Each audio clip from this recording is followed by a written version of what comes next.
지금은 정말 우리 심령에 은혜가 필요하고 또 우리 교회에 또 한국교회 그리고 우리나라에 하나님의 은혜가 필요합니다. 시편 123편 시편 기자가 하나님의 은혜를 사모하는 것의 그 내용이 뭐냐면 하나님의 자비입니다.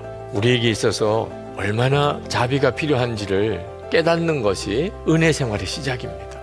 예수님의 십자가의 은혜, 독생자를 주시고 예수님 우리 위에 십자가 대신 져 주셔서 우리의 죄를 다 사하시고 그리고 지옥에서 천국으로 마귀 자식에서 하나님의 자녀로 그렇게 만들어 주시고 지금도 우리 가운데 함께 계시는 우리 주님의 은혜, 지극히 크신 은혜라고 그랬어요. 그 말은 어떤 시험도 우리가 세상 살아가는 동안에 겪는 어떤 모멸도 사람들의 어떤 비난도 능히 이길 수 있는 은혜를 이미 우리 모두가 다 받고 있는 것입니다. 십자가에서 하나님의 심판 그리고 하나님의 놀라운 용서와 자비를 경험한 사람은 더 이상 잘 살게 해주세요, 성공하게 해주세요, 복수하게 해주세요, 그 사람이 나한테 무릎 꿇게 해주세요 그렇게 기도하지 않게 됩니다. 아무 의미가 없어집니다.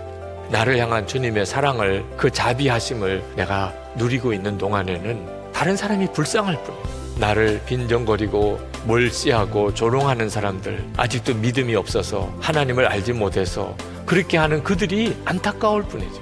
그냥 사랑만 하고 살고 싶습니다. 어제 예수 동행일기 증인 모임이 있었습니다.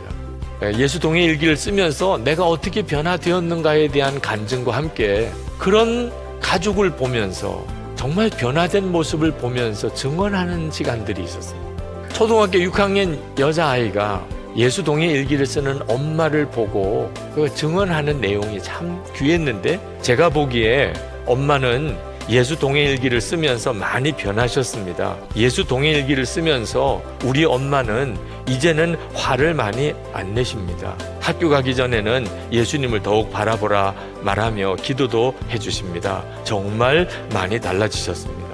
엄마의 변화된 모습을 보면서 엄마가 진짜 예수님을 믿는 사람이라는 생각을 하게 됐습니다. 주님을 바라보면 정말 사랑만 하고 싶어져요. 잔소리 다 사라져버립니다. 이유가 뭐지요? 주님의 자비하심 안에 날마다 살아보니까 우리의 삶 자체도 그냥 자비하심으로 바뀌는 거예요. 하나님의 자비하심이 우리의 삶의 모든 문제에 완전한 답입니다.